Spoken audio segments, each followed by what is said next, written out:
Hello student, Satyendra private ITI के digital classes में आप सभी का स्वागत है। आज हम लोग बेरिंग के बारे में जानकारी करेंगे कि बेरिंग क्या है, बेरिंग का उपयोग क्या है। तो सबसे पहले कि बेरिंग वर्कशॉप में या किसी भी मशीन को चलाने के लिए बेरिंग के द्वारा पावर ट्रांसमिट करना एक बहुत बड़ी माध्यम होती है। जैसे किसी शाफ्ट पर हम लोग पुल्ली, गियर आदि सेट करते हैं, लेकिन वो शाफ्ट को चलाने के लिए क्या चाहिए? बेरिंग चाहिए। तो किसी शाफ्ट को सहारा देने के लिए, मजबूती से पकड़ने के लिए जिस माध्यम का उपयोग किया जाता है, सही चाल देने के लिए, सुगमता से चलने के लिए जिस माध्यम का प्रयोग किया जाता है उसे हम लोग बेरिंग कहते हैं। यानी बेरिंग भी पावर ट्रांसमिशन करने का एक माध्यम है। अब लेते हैं कि बेरिंग के प्रकार। बेरिंग दो प्रकार के पाए जाते हैं। इसका वर्गीकरण जो है दो प्रकार से किया गया है। पहला है फ्रिक्शनल बेरिंग और दूसरा anti frictional bearing. Frictional bearing यानी जो घर्षण के साथ चलता है उसे फ्रिक्शनल बेरिंग कहते हैं, और जो बिना घर्षण यानी बॉल बेरिंग, रोलर बेरिंग, ये सब आएगा एंटी फ्रिक्शन में। और फ्रिक्शन बेरिंग में बूश, स्प्लिट बेरिंग, ये सब आएंगे इसमें। तो सबसे पहले हम लोग चर्चा करते हैं कि फ्रिक्शनल बेरिंग। फ्रिक्शनल बेरिंग क्या है? तो फ्रिक्शनल के बेरिंग के बारे में चर्चा करते हैं कि फ्रिक्शनल बेरिंग को प्लेन बेरिंग भी कहा जाता है। तो फ्रिक्शनल बेरिंग वह बेरिंग है जिसके आंतरिक भाग यानी बेरिंग के आंतरिक भाग, ये ऊपरी भाग नहीं, आंतरिक भाग, जिस बेरिंग के आंतरिक भाग शाफ्ट के प्रत्यक्ष संपर्क में रहता है उसे फ्रिक्शनल बेरिंग कहते हैं। यानी इस बेरिंग के आंतरिक भाग जो है इस शाफ्ट के पे डायरेक्ट गति करती है, घूमती है इस पे, तो इसको फ्रिक्शनल बेरिंग कहते हैं।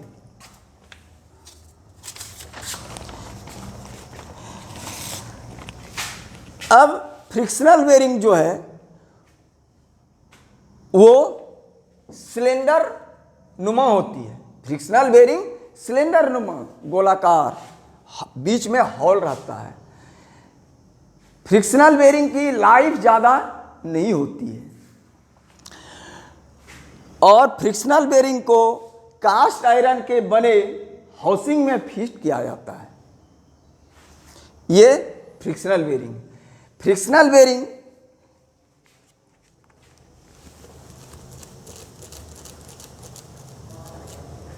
जो मटेरियल होता है इसका, वो बने होते हैं cast iron, brass, bronze, gun metal,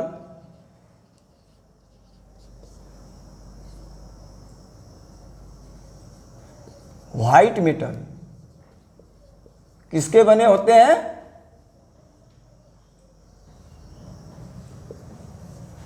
cast iron, brass, bronze, gun metal, white metal के फ्रिक्शनल बेरिंग बने होते हैं। अब आगे चर्चा करते हैं हम लोग। आज जैसे बेरिंग दो प्रकार के हुए, फ्रिक्शनल बेरिंग और एंटी फ्रिक्शन, घर्षण रहित और घर्षण रोधी, घर्षण युक्त। तो आज हम लोग फ्रिक्शनल बेरिंग के बारे में चर्चा करें। फ्रिक्शनल बेरिंग भी जो है वो 5 प्रकार के पाए जाते हैं। पहला है सॉलिड बेरिंग। सॉलिड बेरिंग, तो सॉलिड बेरिंग क्या है? जैसे ये फिगर जो दिखाई पड़ रहा है ये सॉलिड बेरिंग का फिगर है। Solid bearing. तो सॉलिड बेरिंग जो होता है वो एक ठोस कास्ट आयरन का बना होता है। ये सॉलिड है, कास्ट आयरन को ढाल के जो बनाया गया है तो ये सॉलिड है। ये एक ही पीस में सॉलिड है, जिसके शाफ्ट पर आयल देने के लिए,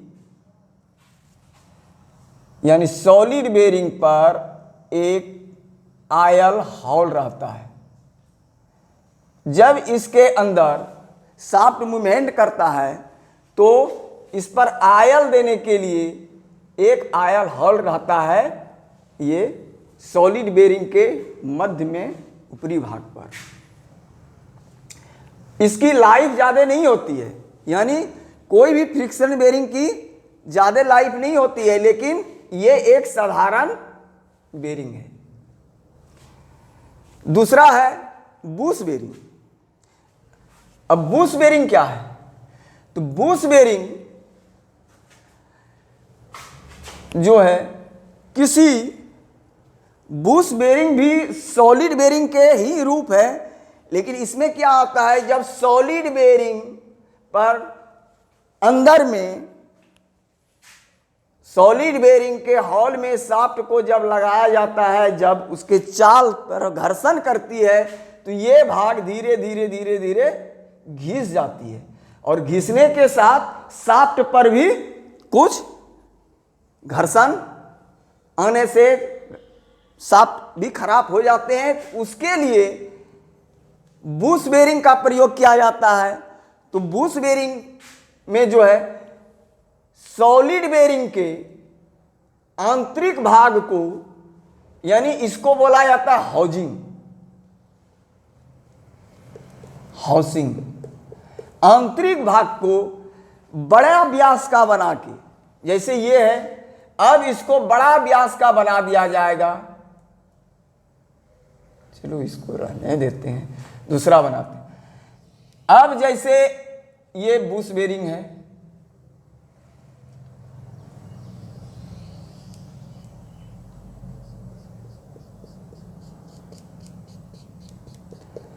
यानी सॉलिड बेरिंग ठोस बेरिंग के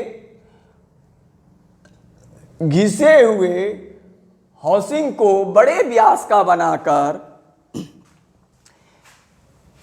उसमें, जैसे ये बेरिंग है, बुश बेरिंग है, बुश बेरिंग,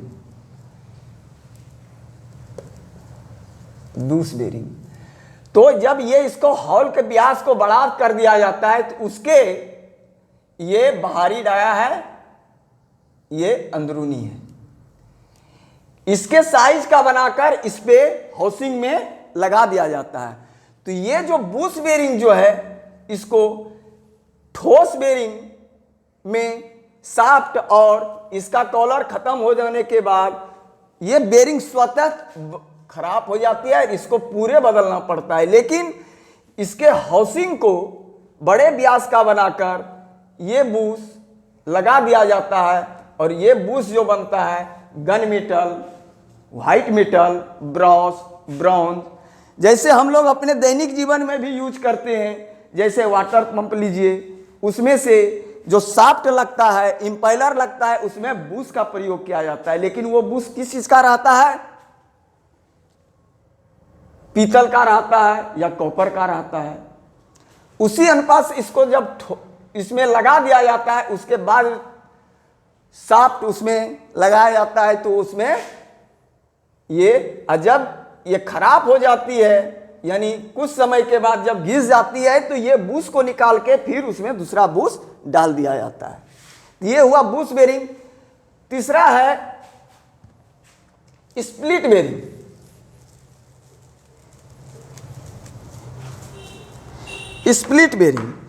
स्प्लिट बेरिंग का प्रयोग जो है कहां पर किया जाता है? बड़े व्यास।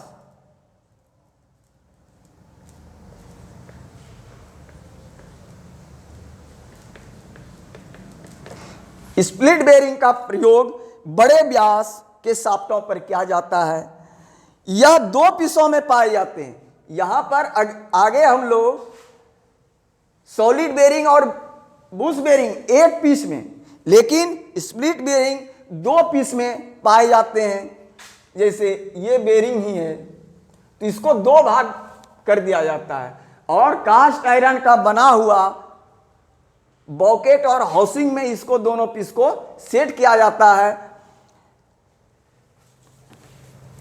स्प्लिट बेरिंग के दोनों किनारे पर कॉलर बने होते हैं, कॉलर बने होते हैं इसके बाहरी सिरे पर, और ये दो पीसों में पाया जाता है। और इसका प्रयोग कहां पर किया जाता है? बड़े व्यास के शाफ्टों के लिए। बुश बेरिंग का व्यास सीमित है, लेकिन स्प्लिट बेरिंग का वो बड़े व्यास के शाफ्टों पर प्रयोग किया जाता है। अगला है सेल्फ एलाइनिंग बेरिंग। देखिए ये सेल्फ एलाइनिंग बेरिंग है। सेल्फ एलाइनिंग बेरिंग जो है किसी शाफ्ट, जैसे ये शाफ्ट है, ये किसी कारणवश मेरा एलाइनिंग एक सीध में नहीं हुआ है, तो इसको एडजस्ट करने के लिए क्या किया जाता है? वो सेल्फ एलाइनिंग बेरिंग का प्रयोग किया जाता है। अगर यहां इसको एडजस्ट करते हैं तो नो हम शाफ्ट को घसका सकते हैं, नो हम बेरिंग को घसका सकते हैं, तो उस अवस्था में सेल्फ एलाइनिंग बेरिंग का प्रयोग किया जाता है। ये उसी का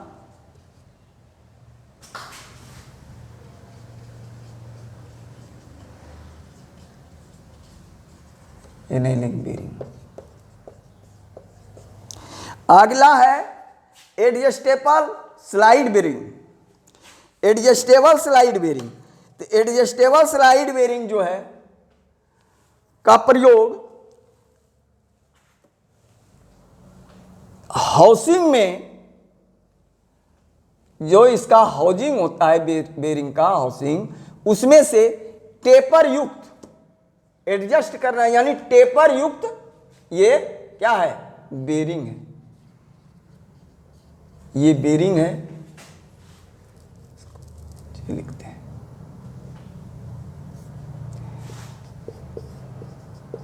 ये बेरिंग है। तो टेपर युक्त बेरिंग, ये मेरा टेपर युक्त हाउसिंग में टेपर युक्त बेरिंग को फिट किया जाता है। उसके बाद इसमें घिसावट होने पर यहां पर दोनों साइड पर नट के द्वारा और बोल्ट के द्वारा इसको कसा जाता है। ये भी दो पीस में मिलते हैं, लेकिन घिसावट के कारण इसको एडजस्ट करने के लिए ये टेपर युक्त दिया गया है, इसीलिए इसका उपयोग टेपर युक्त एडजस्टेबल स्लाइडिंग बेरिंग का प्रयोग किया जाता है। नेक्स्ट क्लास में हम लोग एंटी फ्रिक्शन बेरिंग के बारे में पढ़ेंगे।